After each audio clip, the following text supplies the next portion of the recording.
Definitely on a very exciting path, and we do feel like we are really passionate about giving our clients value, and that's what we strive to do. Running a business is not a race, it's a marathon. And sometimes when you're climbing that hill and climbing all those big hills of business, you have to stop and just enjoy the view sometimes. Otherwise, you burn out and fall off the cliff. Nobody can build and run a business on their own. With the right family structure and framework and attitude towards relationships, that she can do anything she wants, and the sky's the limit for her own potential.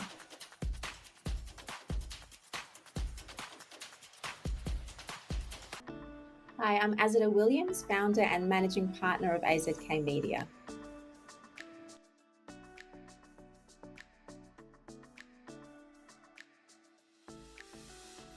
AZK Media really found me in many ways because I was working as a global journalist, and I was also working a lot around the B2B marketing content creation as well for very large publishing organizations. It all started with just a laptop, myself, and a dream. And then within 2 years, my husband, who was a design and technology educator and investor, he joined forces with me. So we partnered up as business partners. We hired a raft of amazing talent. And now we've serviced almost 40 clients all around the world. We have some of the multi-billion-dollar global enterprises that we work with. And we've also won a raft of awards for all the incredible ROI that we're doing. So we're definitely on a very exciting path, and we do feel like we are really passionate about giving our clients value, and that's what we strive to do.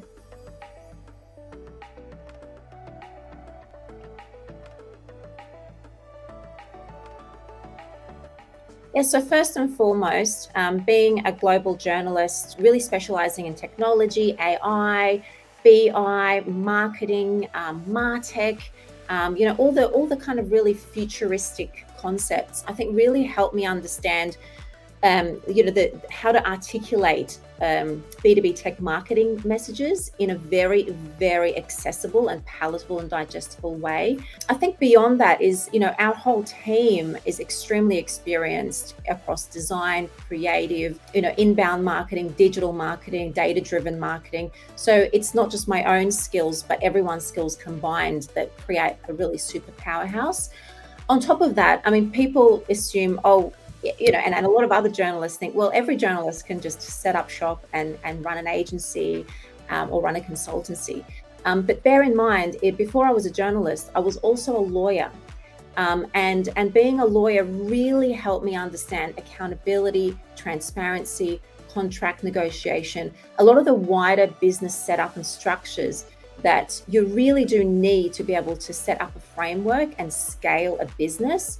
And that I feel, even though I often wondered, why did I study law and become a lawyer initially when I loved media and marketing, I think that really helped me just get that framework, that more sort of holistic leadership framework. Above and beyond that, I would say that sport has played a big part in my life. I used to run marathons, rock climbed around the world. I love to ski.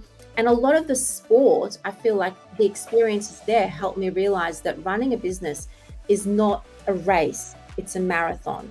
And sometimes when you're climbing that hill and climbing all those big hills of business, you have to stop and just enjoy the view sometimes. Otherwise, you burn out and fall off the cliff.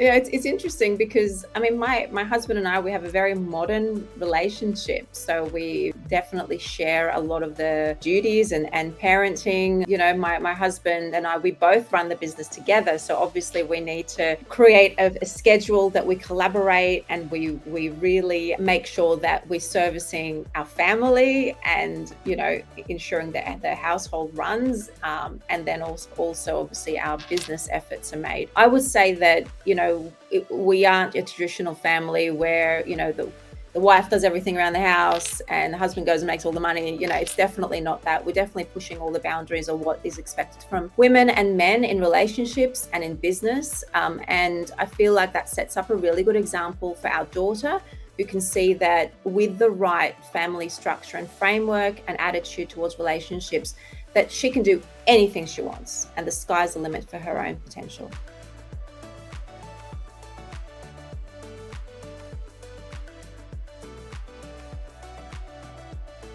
I think when it comes to really understanding where priorities really are, I learnt the hard way that family always comes first. Because if you don't, because your family is your core, it's everything that is at the top. And if your family is not quite right, everything else falls apart. You're not in a good mood, you're not in a good headspace, you're not be able to be productive, you're not going to be motivated, you're not going to be able to work to your best ability or be inspired to work. So really, if you can get, first of all, yourself, get your health right and your headspace, then your family unit, then everything else follows. And that's what I definitely learnt the hard way, because during the pandemic, everything was tipped upside down and, it was not sustainable. So I think the learning is you always prioritize family no matter what, and then everything naturally falls into place.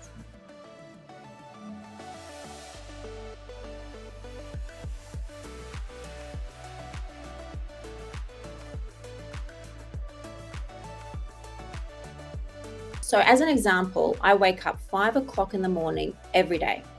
Every day I wake up at 5, and I find 5 o'clock to 9 in the morning is like a sweet spot where I can catch up on emails and correspond with the UK and US and just tidy up any emails.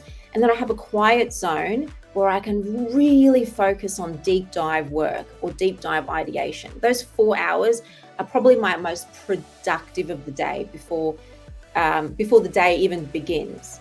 And then there's, my husband and I, we tag team on school pickups and drop-offs and what have you across those times. And then, obviously there's lots of, in the middle of the day is all Zoom calls, collaborative calls, chats, all the things that need to be done to get deliverables over the line.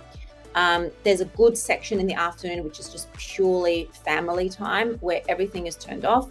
And it's just dedication of time, quality time with family, where we catch up on homework and all those sorts of things that need to be done, after school activities. And then there's another block in the evening for UK phone calls, Zoom calls, any follow-up pitching that needs to be done across international regions.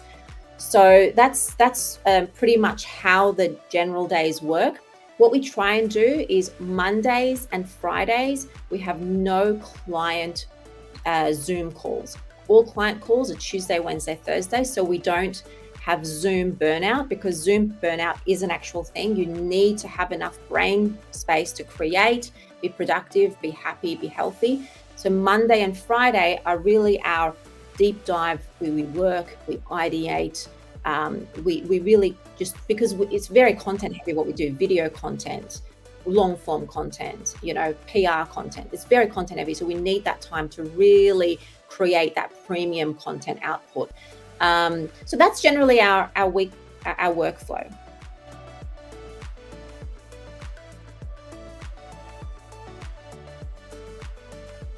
Yeah, look, there's honestly, there's no one answer. There's no one size fits all solution for everyone. Everyone has their own way of balancing things, and sometimes workflow can change so quickly. I mean, we had a certain workflow during lockdown and pandemic. Now this year, we suddenly have a lot of UK calls, a lot of US calls, more than we've ever done before. So I thought, okay, you need to create a new design workflow for yourself to then adapt to any changing conditions. There's a really great book called Clockwork, and it's by Mike Michalowicz. I highly recommend that book to anybody who is struggling to find work-life balance or feel like they have too much that they go on in the day. That will really help you create a workflow design that works for you, that you can then shift and change when things feel like they're too much. My name is Azadeh Williams, and I am an empowered woman.